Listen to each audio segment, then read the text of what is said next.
Hey everyone, welcome back to the new episode of our under development series. इसी video के अंदर हम लोग क्या देखेंगे, हम एक्सएमएल लेआउट्स क्या होता है एंड्रॉइड स्टूडियो के अंदर और एंड्रॉइड एप्लीकेशन के अंदर एक्सएमएल लेआउट्स क्या होते हैं, ये सारे सारे इसी वीडियो के अंदर हम डिस्कस करेंगे।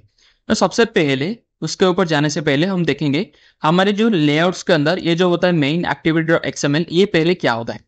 ओके, यहाँ पर जो आप डॉट एक्सएमएल दिख रहे हो, ये हमारा एक एक्सटेंशन होता है। जैसे कि आप कोई भी इमेज ऐसे डाउनलोड कर रहे हो तो वो क्या होता है ना, डॉट पीएनजी। जैसे हमारा HTML language dot HTML, CSS language dot CSS, ऐसे बहुत सारे लैंग्वेज होता है ना। जो जावा का जो एक्सटेंशन होता है डॉट जावा, ये जो एक्सटेंशन होता है उसे वो फाइल को कंटेन करता है। सपोज आप एक इमेज देख रहे हो, इमेज का बहुत सारे इमेज टाइप होता है। यहाँ पर देखो, जैसे कि हमारा वेब भी होता है, वेब भी एक इमेज का एक्सटेंशन नेम भी होता है, और dot PNG, then dot JPG, इतने सारे बहुत सारे हमारे एक्सटेंशन नेम होते हैं। तो उसी टाइप पे यहाँ पर डॉट एक्सएमएल दी रखी है, तो हमको यहाँ पर से पता लगता है कि वो एक्सएमएल फाइल होता है। तो एक्सएमएल का फुल फॉर्म होता है एक्सटेंसिबल मार्कअप लैंग्वेज, और इसे हम क्यों यूज करते हैं अंडरस्टूडियो के अंदर, इसके ऊपर थोड़ा सा डिस्कस करते हैं। तो पहले एक्सएमएल को हम इसीलिए यूज करते हैं, तो एक्सएमएल को हम यूज करके एंड्रॉइड का जो यूआई को हम डिफाइन कर सकते हैं। जैसे कि देखो, ये हमारा एक एक्सएमएल है। एक्सएमएल के अंदर हम क्या कर सकते हैं, एंड्रॉइड की एप्लीकेशन को हम क्या कर सकते हैं कि उसके अंदर यूआई को डिफाइन कर सकते हैं। यूआई का मीनिंग क्या होता है, यूजर इंटरफेस। ओके, एग्जांपल देके समझाता हूँ। लेट सपोज समझो ये हमारा एक ब्लूप्रिंट हो गया घर का। ओके, जैसे हम घर बनाते हैं उससे पहले हम एक ब्लूप्रिंट डिजाइन करते हैं ना, कि हमारा घर कैसा रहेगा, कहाँ पर डोर रहेगा, कि कहाँ पर हमारा विंडो रहेगा। ओके, सनलाइट का जो स्काईलाइट कहाँ पर हमारा रहेगा, ये सारे हम पहले से एक ब्लूप्रिंट बनाते हैं कि डिजाइन हमको जो भी इंजीनियर बनाएगा तो उसी टाइप से वो बनाए कि क्या कहाँ पर क्या रखना है। तो उसी टाइप पे जब भी हम पहले कोई भी घर बनाते हैं उसका पहले ब्लूप्रिंट बनाते हैं।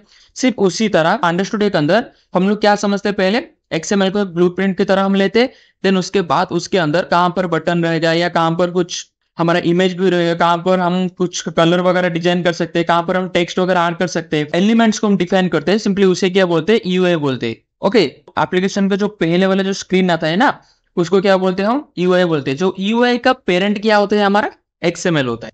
यहाँ पर देखो, हम यहाँ पर सपोज क्या कर रहे हैं, एक इमेज भी को ऐड कर रहे हैं यहाँ पर। लेट सपोज मैं ये ऐड कर रहा हूँ, देन यहाँ पर बटन को भी मैं ड्रैग एंड ड्रॉप करके यहाँ पर ऐड कर रहा हूँ। तो यहाँ पर क्या हुआ, ये हमारा बटन हो गया। और बटन को हमें कैसे ऐड किया, यहाँ पर हमने बटन को ऐड किया। देन हमारा जो एक्सएमएल का जो यूआई ये हो गया, हमारा एक्सएमएल का यूआई ये हो गया। और ये हमारा एक एक क्या हो गया, हमारा एलिमेंट्स हो गया। ये एक एक एलिमेंट्स हो गया। और पूरे एलिमेंट्स को हम क्या डिफाइन करते हैं, हमारा यूआई बोलते हैं। पूरे एलिमेंट्स को हम क्या डिफाइन करते हैं, यूआई बोलते हैं। हमारा जो यूआई को हम कैसे डिफाइन कर सकते हैं, एक्सएमएल के सहायता हम यूआई को डिफाइन कर सकते हैं। ओके, समझ लिया आपने मैंने क्या बोला। पहले समझो, हम एक यूआई कैसे बनाते हैं, हम एक यूआई एक्सएमएल के जरिए बनाते हैं। ओके, यूआई को हम एक्सएमएल के जरिए बनाते हैं। और हमारा जो यूआई हम कैसे डिफाइन कर सकते हैं, हमारे बहुत सारे एलिमेंट्स को लेकर हम यूआई बना सकते हैं। एलिमेंट्स मैंने आपको क्या बताया, जैसे कि हमारा बटन्स हो गया, इमेज भी हो गया, देन हमारा यहाँ पर chip chip group, then radio button, toggles, ये सारे सारे हमारा एलिमेंट्स हो गया। और मैक्सिमम जो हमारे जो मल्टीपल एलिमेंट्स को बनाकर हम जब भी एक स्ट्रक्चर देते हैं लेआउट के अंदर, उसे हम क्या बोलते हैं, UI, that means user interface. Then अभी हम देखेंगे हमारे अंडर स्टूडियो के अंदर लेआउट्स कितने टाइप के होते हैं। तो हमारे अंडर स्टूडियो के अंदर 3 टाइप्स के लेआउट्स होते हैं। जैसे कि हमारा कंस्टेंट लेआउट होगा, ये बहुत फ्लेक्सिबल होता है। देन उसके बाद हमारा लिनियर लेआउट होगा। लिनियर लेआउट के अंदर हम 2 चीजें डिफाइन कर सकते हैं।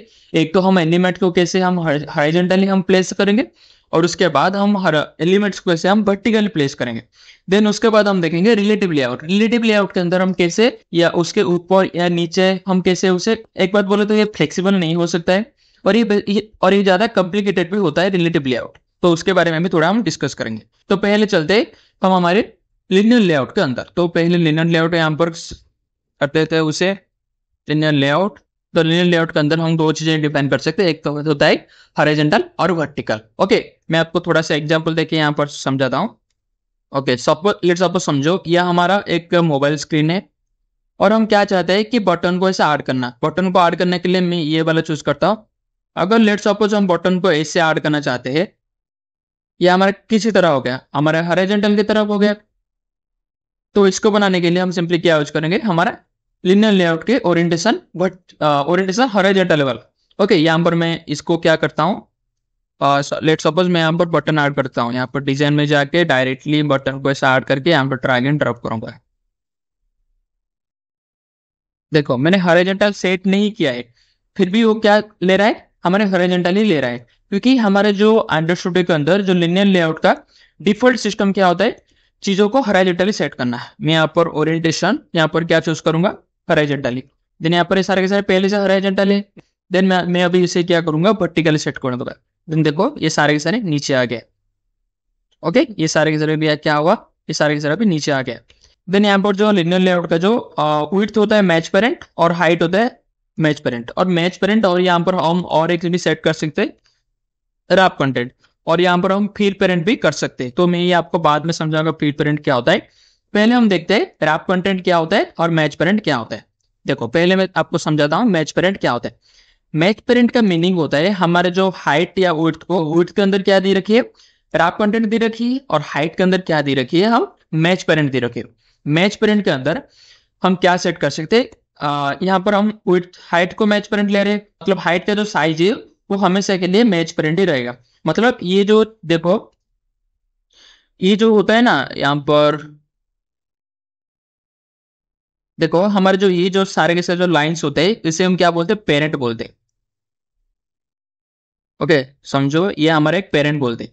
तो मैच पेरेंट का मीनिंग ये हो गया है कि हमारा जो विड्थ का साइज, जो हमारा जो हाइट का साइज, एक बटन का जो हाइट का साइज, ये हमेशा के लिए क्या रहेगा, मैच पेरेंट लेगा। दैट मीन्स कि यहाँ पर से ये हमेशा नीचे कनेक्ट हो गए, और ऊपर से ये नीचे कनेक्ट हो गया, यहाँ पर से कनेक्ट होकर रहेगा। और उसका जो हाइट हमेशा के लिए ये ऊपर चला जाएगा और ये नीचे चला जाएगा। दैट मीन्स देखो मैं यहाँ पर एक बटन को हटा देता हूँ, इसको मैंने यहाँ पर से हटा दिया, और उसके बाद ये जो बटन हमारा कैसा हो गया, देखो रैप बटन हमारा पूरा पूरा, मैं यहाँ पर सोचे। ओके, देखो ये मैच पेरेंट का मीनिंग क्या हो गया कि ये ऊपर से नीचे तक पूरा का पूरा आ जाएगा। उसके अंदर क्या भी कुछ हो, कुछ भी नहीं देखेगा, वो डायरेक्टली ऊपर से नीचे उसका जो कंस्ट्रेंट को ऊपर से नीचे वो लेके आ जाएगा। सपोज मैं उसे हाइट को यहाँ पर क्या कर देता हूँ, उसका हाइट को, देन उसके हाइट को मैंने यहाँ पर क्या कर दिया, ई रैप कंटेंट। देन वो क्या हो गया, ऊपर आ गया। रैप कंटेंट का मीनिंग उसके साइज के अंदर जितने भी डॉक्यूमेंट्स या जितने भी हम एलिमेंट्स ऐड करेंगे वो उसकी तरफ से वो साइज ऑक्यूपाई करेगा। लेट सपोज मैं उसका भी हाइट इसका यहाँ पर मैच पेरेंट दे दूंगा। दैट मीन्स ये क्या हो गया कि हमारा जो बटन का हाइट वो जितने हिसाब से रहना चाहिए उतना ही रह गया। देन यहाँ पर मैं क्या करूंगा, उसका हाइट को मैच पेरेंट, सॉरी विड्थ को भी मैच पेरेंट दे दूंगा। देन ये क्या गया, उसके अंदर जितने भी सारे एलिमेंट्स है, मतलब ये जो बटन वाला एलिमेंट, उसके हिसाब से जितना हाइट लेना चाहिए, जितना भी वो ऊपर से या साइड, देखो मैंने यहाँ पर क्या दे रखी है लेआउट्स को, यहाँ पर विड्थ को रैप कंटेंट दे रखी है और हाइट को भी रैप कंटेंट दे रखी है। मतलब ये जो बटन वाला स्पेस है इसके अंदर हम मैच पेरेंट ऐड करें या रैप कंटेंट जो भी ऐड करें वो हमेशा के लिए क्या रहेगा, लेआउट्स के ऊपर ही वो डिपेंड होगा। सपोज देखो मैं यहाँ पर विड्थ को मैच पेरेंट कर दूंगा, देन ये बटन वाला इस साइड में आ जाएगा। ओके, ये बटन क्या हो गए, साइड में आएंगे। हमारे लिनियर लेआउट को हम हमेशा क्या रखेंगे, मैच पेरेंट ही रखेंगे, क्योंकि उसके वजह से क्या होगा, हमारे जो लिनियर लेआउट को पूरा का पूरा वो जो स्क्रीन कवर कर लेगा। देन उसके बाद हम बटन को अपनी तरफ से सेट कर देंगे। बटन को हम यहाँ पर क्या कर देंगे, रैप कंटेंट कर देंगे, इसको भी रैप कंटेंट कर देंगे।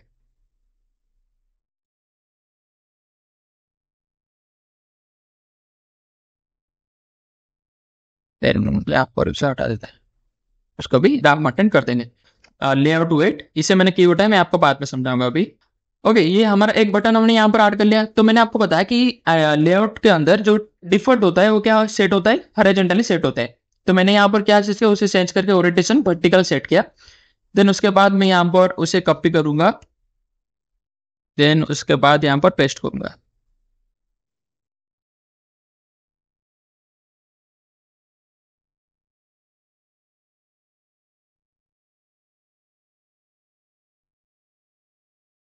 देखो यहाँ पर मैंने और एक कोड यूज किया, जब भी ऐसे होता है ना, देखो यहाँ पर क्या हुआ कि सारे के सारे जो चीजें, मतलब उधर साइड ये सारे के सारे हो गया।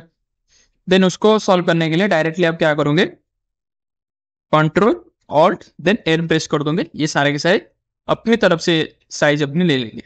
ओके, ये सारे के सारे साइज हो जाएगा। देन यहाँ पर आप देख रहे होगे, देखो मैंने क्या किया, उसे नीचे किया। देन यहाँ पर एक बटन तो कंप्लीटली आ रहा है, लेकिन और एक जो वाला बटन ये थोड़ा सा नीचे छुप गया है। तो उसको सॉल्व करने के लिए हम क्या यूज करते हैं, यहाँ पर हमारे जो वेट को हम क्या डिफाइन करते हैं, लेआउट वेट को वन ही सपोज डिवाइड करते हैं। ओके, तो ये क्या हो गया कि हमारा जो विड्थ और ये हमें जो हाइट दी रखी है, ये सारे के सारे मतलब एक बटन एलिमेंट को उसका वेट क्या ले लेगा, 1 ही ले लेगा। तो सारे के सारे हम जब भी वेट को 1 ले लेंगे तो वो ऊपर की नीचे तरफ से जितने भी आएगा, देखते हैं ना हम वार्ड के अंदर, जो एमएस वार्ड के अंदर जैसे हम टेस्ट को जब भी आर्ट करते हैं, देन हम जस्टिफाई कंटेंट करने के बाद लास्ट तक जितने भी हमारे जो एलिमेंट्स मतलब वो कैरेक्टर आते हैं, वो लास्ट से पहले से लेके लास्ट तक सारे के सारे के अंदर वो कंप्लीटली सेट हो जाते हैं उसकी तरफ से। तो यहाँ भी हम लेआउट वेट यूज करके हम क्या कर सकते हैं कि जो बटन्स को भी सारे के सारे जो भी एलिमेंट्स को हम ऊपर से नीचे तक एक कंप्लीटली उसे सजा देंगे कि वहां पर से वो थोड़ा सा ऊपर नहीं दिखेगा, किसी नीचे नहीं रहेगा। तो उसको हम सॉल्व करेंगे, यहाँ पर उसे कॉपी कर लेते हैं और नीचे से उसको सारे के सारे डिलीट कर देंगे। यहाँ पर से मैंने उसे डिलीट कर दिया, देन ये देखे सारे के सारे सब जाऊंगा। देखो मैंने यहाँ पर जितने भी ऐड करूंगा ये नीचे तक नहीं आएगा। ओके, ये मैं यहाँ पर जितने भी सारा ऐड करूंगा ये नीचे तक नहीं आएगा, उसके ऊपर से हिसाब से वो सेट होता जाएगा। जितने भी ऐड करूंगा कोई मर्जी नहीं, जितने भी ऐड करूंगा वो ऊपर के हिसाब से वो सेट होता आएगा। लिनियर लेआउट वाला क्या हो रहा था उसके अंदर, तो लेआउट वेट यूज करेंगे। उसकी वजह से क्या होगा कि हमारा सारे के सारे जो एलिमेंट वो प्रॉपर साइज वो ले लेगा, ऊपर से नीचे तक वो प्रॉपर साइज वो ले लेगा। ओके, देन अब ये देखेंगे हम उसे हॉरिजॉन्टली कैसे सेट कर सकते हैं। सिंपली हम उसे हॉरिजॉन्टली लिख देंगे, तो ये क्या हो गया उसके अंदर ये सारे के सारे फिट हो गए। ये साइड में बहुत सारे ऐसे आ रहा है, लेकिन हमने यहाँ पर लेआउट वेट दिया है, तो इसकी वजह से वो सारे के सारे अपनी तरफ से वो सेट हो रहा है। जैसे कि हमारे वार्ड में मैंने आपको बताया कि टेस्ट के अंदर जो जस्टिफाई कंटेंट होता है उसको हम कैसे सेट करते हैं। देन अभी हम देखेंगे लिनियर लेआउट के बाद हम देखेंगे हम कंस्ट्रेंट लेआउट। और एक चीज बताता हूँ, लिनियर लेआउट को हम सिंपली किसी लिए यूज करते हैं, लिनियर लेआउट को हम सिंपली हमारे जो एलिमेंट्स होता है लिनियर लेआउट का, जो चिल्ड्रन एलिमेंट्स होता है, चिल्ड्रन और चाइल्ड क्या आता है मैं आपको अभी बता देता हूँ। चिल्ड्रन का मीनिंग होता है सिंपली हम जब भी मल्टीपल एलिमेंट्स हम एक लेआउट के अंदर यूज करते हैं तो उसे हम उसी लेआउट का चिल्ड्रन बोलते हैं। और चाइल्ड हम कभी बोलेंगे जब भी हम सिंपली एक एलिमेंट उसी के अंदर हम यूज करेंगे, एक लेआउट के अंदर हम सिंपली जब भी एक एलिमेंट यूज करेंगे। देखो ये हम इसके अंदर बता देता हूँ। ये सपोज हम कंस्टेंट लेआउट ले रखिए, देन उसके अंदर हमने एक बटन ऐड किया, दैट मीन्स ये जो कंस्टेंट लेआउट का एक चाइल्ड एलिमेंट हमने यहाँ पर ऐड किया। और जब भी हम यहाँ पर ऐसे 2 बटन ऐड करेंगे, देन अभी क्या होगा, ये लिनियर लेआउट का यहाँ पर ये 2 चिल्ड्रन हो गया, 2 चिल्ड्रन एलिमेंट यहाँ पर हमने सेट किया। ओके, चिल्ड्रन और चाइल्ड क्या होता है हमने यहाँ पर देख लिया। देन मैंने आपको और भी बताया कि लिनियर लेआउट को हम सिंपली हमारे जो एलिमेंट्स को या चिल्ड्रन या चाइल्ड एलिमेंट्स को हम सिंपली हॉरिजॉन्टली या वर्टिकली सेट करने के लिए बेसिकली यूज करते हैं। देन अभी हम देखेंगे यहाँ पर कंस्ट्रेंट लेआउट का काम क्या होता है। तो मैंने आपको पहले से ही बताया कि कंस्ट्रेंट लेआउट एक फ्लेक्सिबल लेआउट होते हैं और चीजों को हम जहां पर भी चाहे अपने तरफ से सेट कर सकते हैं। तो यहाँ पर देखो मैं डिजाइन के अंदर जाता हूँ, यहाँ पर एक बटन को यहाँ पर ऐड कर देता हूँ, यहाँ पर छोड़ दूंगा। देन इमेज को भी मैं यहाँ पर आके यहाँ पर भी छोड़ दूंगा। देन एक रेडियो बटन को लाऊंगा, यहाँ पर भी उसे सेट कर दूंगा। ये हो गया। तो यहाँ पर मैंने और एक लेआउट बनाता हूँ, जैसे कि लेआउट रिसोर्स फाइल यहाँ पर डेमो दे देता हूँ। देन उसके अंदर मैं यहाँ पर उसे क्या सेट करता हूँ, कॉन्स्टेंट के बदले में यहाँ पर उसे रिलेटिव लेआउट्स। ओके, ये रिलेटिव लेआउट होगा और हमारा ये कंस्ट्रेंट लेआउट हो गया। देन यहाँ पर कंस्ट्रेंट लेआउट के अंदर हम ये फ्लेक्सिबल होता है और ये हमारा थोड़ा सा डिफिकल्ट होता है, मतलब क्या बोलो उसे, तो ये थोड़ा सा डिफिकल्ट डिफाइन होता है एलिमेंट्स या चिल्ड्रन एलिमेंट्स या चाइल्ड एलिमेंट्स को ऐड करने के। तो देखो मैं यहाँ पर जैसे कि मैंने क्या किया, इसको पहले हटा देता हूँ सारे के सारे, तो हो गया डिस्ट्रीब्यूट की तरफ। यहाँ पर मैंने कंस्टेंट लेआउट दे रखी है, कंस्टेंट लेआउट के अंदर मैं बटन को यहाँ पर ऐड कर दूंगा, देन यहाँ पर स्टेबल हो जाएगा। देन चेक बॉक्स को भी मैं यहाँ पर ऐड करूंगा, देन यहाँ पर चेक बॉक्स ऑटोमेटिकली उसी प्लेस पर स्टेबल हो जाएगा। मैं चीजों को खींच के जहां पर भी ले जाऊंगा वो वहां पर ही कंप्लीटली स्टेबल हो जाएगा। लेकिन मैं जब रिलेटिव लेआउट के अंदर जब भी ड्रैग एंड ड्रॉप करूंगा तो वो क्या होगा, स्टेबल नहीं होगा। देखो वो ऊपर ही चला जाएगा, जहां पर नीचे ऐसे खींच के डालूंगा तो ऊपर ही चला जाएगा। उसके अंदर क्या होता है ना, थोड़ा सा हम लेआउट को डिफाइन करना इजी नहीं होता है। ओके, यहाँ पर जो भी मैं ड्रैग एंड ड्रॉप करके नीचे छोड़ूंगा तो ये क्या ऑटोमेटिकली ऊपर चला जाएगा। ओके, रिलेटिव लेआउट और हमारा जो कंस्टेंट लेआउट के अंदर ये थोड़ा सा डिफरेंस होता है कि हम कंस्टेंट लेआउट के अंदर चीजों को फ्लेक्सिबली ऐड कर सकते हैं और हम रिलेटिव लेआउट के अंदर हम क्या कर सकते हैं, चीज़ों को रिलेटिवली ऐड करते हैं। जैसे कि हम चाहते हैं कि ये बटन को टॉप में कंस्ट्रक्ट करने के लिए, तो हमको यहाँ पर लिखना पड़ेगा कि टॉप अलाइन पेरेंट हम यहाँ पर ट्रू सेट करेंगे, तो वो क्या हो गया कि टॉप में वो सेट हो गया। देखो जब भी टॉप में सेट होता है चीज़ों, जब भी टॉप पे सेट होता है एलिमेंट्स, तो क्या होता है, मैं यहाँ पर और एक जिप ग्रुप को लेके आपको समझाता हूँ। यहाँ पर उसका विड्थ मैंने बताया मैच पेरेंट की वो साइड में टोटल शिफ्ट करने के लिए, और यहाँ पर हाइट को हम दे देते 50 डिग्री। तो यहाँ पर हमारा जो चीज यहाँ पर ऐसे हो गया। तो मैं यहाँ पर क्या करता हूँ, तो layout parent, okay, layout align parent top को हम यहाँ पर सेट करते हैं, ऊपर की तरफ सेट करते हैं। तो यहाँ पर मैंने ट्रू दे दिया। तो हम सेट करने के बाद यहाँ पर जो दो ऐसे बबल्स आ रहे थे, मतलब ये गोलाकार आ रहे थे, तो यहाँ पर ये कंप्लीटली सेट होने के बाद यहाँ पर ये ऊपर लग गया। ओके, देन अभी हम और एक चीज यहाँ पर देखेंगे, रिलेटिव लेआउट किसी तरह डिफरेंस होते हैं हमारे कंस्टेंट लेआउट से। तो यहाँ पर हम क्या सेट कर सकते हैं, हम सपोज बटन को सेट करना चाहते हैं। मैंने यहाँ पर दो चीजें यहाँ पर हटा देता हूँ, उसे रेडियो बटन रखता हूँ और सारे के सारे यहाँ पर हटा देता है। तो यहाँ पर हमारा दो चीजें हो गया कि बटन्स और ये रेडियो बटन। ओके, तो हम क्या चाहते हैं कि रेडियो बटन को इसी बटन के नीचे हमें सेट करने के लिए, तो यहाँ पर हम क्या करेंगे, तो बटन रेडियो बटन को हम क्या करना चाहते हैं, बटन के नीचे सेट करने के लिए। तो पहले हम जाएंगे रेडियो बटन पे, उसके बाद हम क्या करेंगे, लेआउट, ये समझ, इसे सर्च करने के बाद हम यहाँ पर डायरेक्ट बिलो सर्च कर देंगे, लेआउट बिलो। कहाँ पर हम लेआउट को, यहाँ पर जो इसी जो बटन इमेज बटन को, यहाँ पर जो इसी इमेज बटन को हम किसके नीचे लिखना चाहते हैं, बटन के नीचे। तो यहाँ पर उसका आईडी दे देंगे, लेआउट बिलो के बाद हम आईडी दे देंगे बटन, यानी डायरेक्टली उसके नीचे कंस्ट्रेंट हो गया। ओके, जैसे कि हम यहाँ पर क्या करेंगे, हमारे कंस्ट्रेंट लेआउट के अंदर इसी तरह नहीं होता है।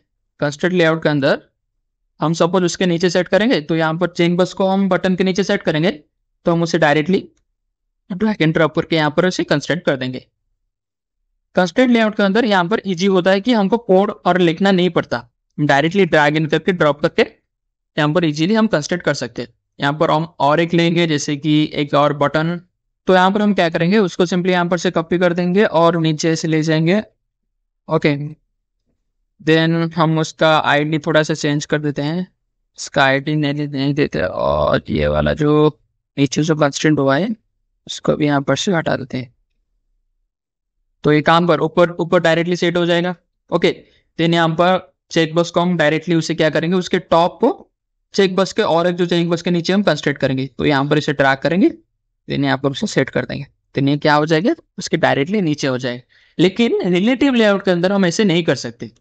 रिलेटिव लेआउट के अंदर हम इसे किसी तरह नहीं कर सकते, हमको कोड में डिफाइन करना होगा कि उसके ऊपर लिखेंगे या नीचे लिखेंगे।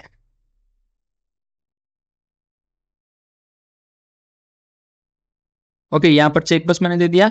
तो मैं अगर चाहता हूँ कि उसी चेक बॉक्स को यहाँ पर रेडियो बटन में ऐड कर दूंगा, ये कंस्ट्रेंट हो जाएगा, लेकिन वो नीचे नहीं आएगा। ओके, ये होता है हमारा डीमेरिट होता है हमारे रिलेटिव लेआउट के अंदर। तो आपको थोड़ा सा समझ में आ गया कि रिलेटिव लेआउट किसी तरह हम सेट कर सकते हैं, और हमारा जो कंस्ट्रेंट लेआउट को हम कैसे सेट कर सकते हैं। देन अभी मैं थोड़ा सा ब्रीफली ये तीनों को आपको समझा दूंगा। अभी देखो, कंस्ट्रेंट लेआउट के अंदर पहले चलते हैं रिलेटिव लिनियर लेआउट के अंदर। लिनियर लेआउट के अंदर हम क्या सेट कर सकते हैं, हम हमारे जो चिल्ड्रन एलिमेंट्स हो गए, चाइल्ड एलिमेंट्स को हम हॉरिजॉन्टली या वर्टिकली हम सेट कर सकते हैं लेआउट्स के अंदर। और हमारा रिलेटिव लेआउट के अंदर हम कैसे सेट कर सकते हैं, रिलेटिव लेआउट को हमको डिफाइन करना पड़ता है कि उसे नीचे या ऊपर कैसे सेट करना आता है कोडिंग के अंदर। हम चाहे तो ऊपर भी यहाँ पर एक सेट कर सकते। सपोज देखो, मैं यहाँ पर क्या करता हूँ, बटन्स को टॉप में ऐसे उसका मार्जिन दे देता हूँ, top margin. Okay, top margin दे देता हूँ 60 dp। तो ये टॉप से 60 नीचे आ गया। ओके, मैं मार्जिन और पैडिंग क्या होता है भी ये भी बताऊंगा। मार्जिन यहाँ पर दे दिया 60 dp। देन उसके बाद बटन को यहाँ पर ऐड कर दिया ऊपर। देन मैं क्या करूंगा कि चेक बॉक्स को मैं सेट करूंगा एबव। ओके, लेआउट एबव हो गया और लेआउट बिलो हो गया। ये दोनों हम सेट करके कि हम कैसे एलिमेंट्स को डिफाइन कर सकते हैं, ये हम कोड लिखना पड़ता है। तो ये दो चीजें होता है, लेआउट एबव और लेआउट बिलो। हम आईडी दे के जो भी हमको आईडी चाहिए, सपोज बटन के ऊपर लिखना चाहते हैं तो बटन यहाँ पर हम सेट कर देंगे। ओके, ये बटन ऊपर की साइड से वो आ गया। चेक बस कहाँ पर सेट है, बटन के ऊपर। यहाँ पर हमने दो रैप क्वांटिटी दे रखे हैं, इसीलिए उस पर कुछ भी नहीं लिख रहा है। देन यहाँ पर हम क्या कर सकते हैं कि मैंने आपको बताया कि रिलेटिव लेआउट के अंदर दो चीजें होता है, एक होता है लेआउट विंडो और लेआउट एबो। ये दोनों को हम यूज करके सिंपली हम एलिमेंट्स को या चिल्ड्रन एलिमेंट्स को हम ऊपर या नीचे सेट कर सकते हैं। और ये हमारा इजी बहुत होता है, हमारा कंस्ट्रेंट लेआउट कंप्रेसिव और फ्लेक्सिबल होता है, जिसकी तरफ से हम डायरेक्टली इजीली तरीके से हम चीजों को ऐड कर सकते हैं। ओके, ये बहुत फ्लेक्सिबल होता है कंस्ट्रेंट लेआउट। और एक मैंने आपको बताया कि पैडिंग क्या होता है और हमारा मार्जिन क्या होता है, मैं आपको भी बता। तो मैंने यहाँ पर एक छोटा सा इमेज लिया है, इसके अंदर मैं आपको समझाऊंगा कि मार्जिन क्या होता है, पैडिंग क्या होता है। लेट सपोज समझो ये हमारा एक बटन का एलिमेंट है। ओके, बटन एलिमेंट है। तो पैडिंग क्या होता है, सपोज ये हमारा एक बॉर्डर है।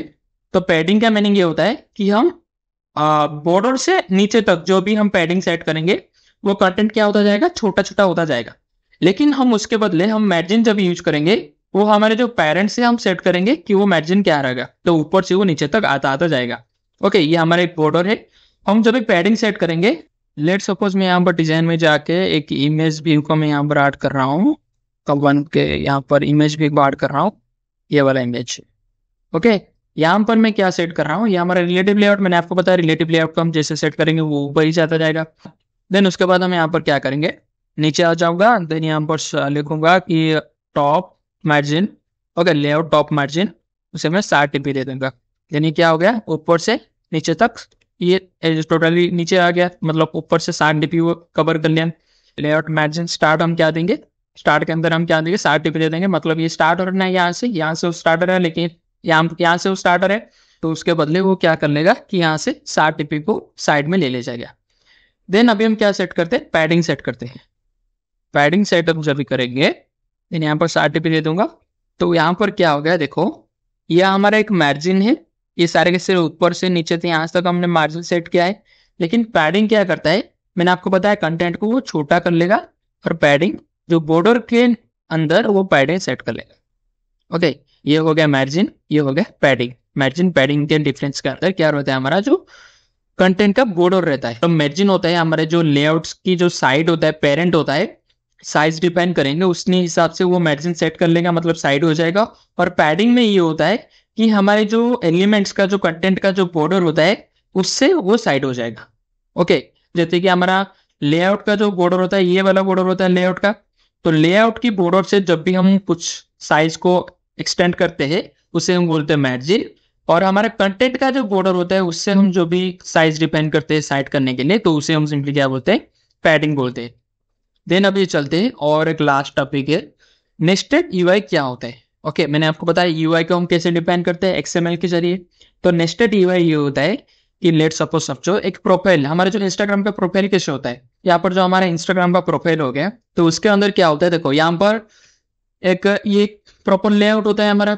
ओके, ये हमारा लेआउट हो गया। लेआउट के अंदर यहाँ पर जो ये जो हमारा जो डीपी है, यहाँ पर जो हम प्रोफाइल जो भी बोलते हैं प्रोफाइल पिक्चर, ये होता है हमारा इमेज व्यू। देन ये हो गया हमारा दो टेक्स्ट, ये दो टेक्स्ट और ये दो टेक्स्ट। और ये जो दो टेक्स्ट को हमने जो यहाँ पर दी रखी है, यहाँ पर ये कैसे सेट हुआ है, हम उसे चाहे तो लिनियर लेआउट के अंदर सेट कर सकते हैं, और हम चाहे तो उसे कंस्ट्रक्ट लेआउट के अंदर भी कंस्ट्रक्ट करके सेट कर सकते हैं, और रिलेटिव लेआउट के अंदर भी हम सेट कर सकते हैं।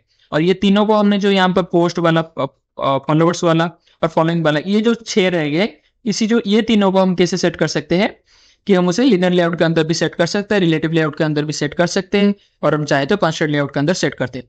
तो एक लेआउट के अंदर इतने सारे हमारे यूआई एलिमेंट्स रह गए, इतने सारे हमारे जो एलिमेंट रह गए, तो उसी जो यूआई एलिमेंट को हम क्या बोलते हैं, नेस्टेड यूआई एलिमेंट बोलते हैं। नेस्टेड के अंदर ये होता है कि आपने अगर जावा पढ़ी रखी हो, तो जावा के अंदर क्या होता है, नेस्टेड इफ एल्स होता है। नेस्टेड इफ एल्स के अंदर क्या होता है, एक इफ के अंदर और एक इफ रहता है। सिंपली उसी तरह एक यूआई के अंदर और एक यूआई रहता है। तो इसी तरह बार बार जब भी हम करते हैं तो उसे हम क्या बोलते हैं, नेस्टेड यूआई बोलते हैं। तो नेस्टेड यूआई क्या हो गया, ये भी आपने समझ लिया। तो ये थी एक छोटी सी वीडियो जिसके अंदर हमने क्या देखा कि लेआउट्स क्या होता है एक्सएमएल के अंदर। तो एक्सएमएल क्या होता है, एक्सटेंसिबल मार्कअप लैंग्वेज। देन हम यूआई किसे बोलते हैं कि हम यूआई को डिपेंड करते हैं एक्सएमएल के जरिए। और हमारा यूआई को कैसे होता है, हम जब भी बहुत सारे हम एलिमेंट्स लेते हैं, तो बहुत सारे ऐसे एलिमेंट को हम जब भी सजाते हैं एक स्क्रीन के अंदर, देन हम उसे क्या बोलते हैं, हम उसे यूआई बोलते हैं। तो ये थी एक छोटी सी वीडियो यूआई को डिफाइन करने के लिए एक्सएमएल के अंदर। तो वीडियो अच्छी लगे तो वीडियो को लाइक करना, चैनल को भी सब्सक्राइब करना। तो मिलते हैं अगली वीडियो में, तब तक टेक केयर, बाय बाय।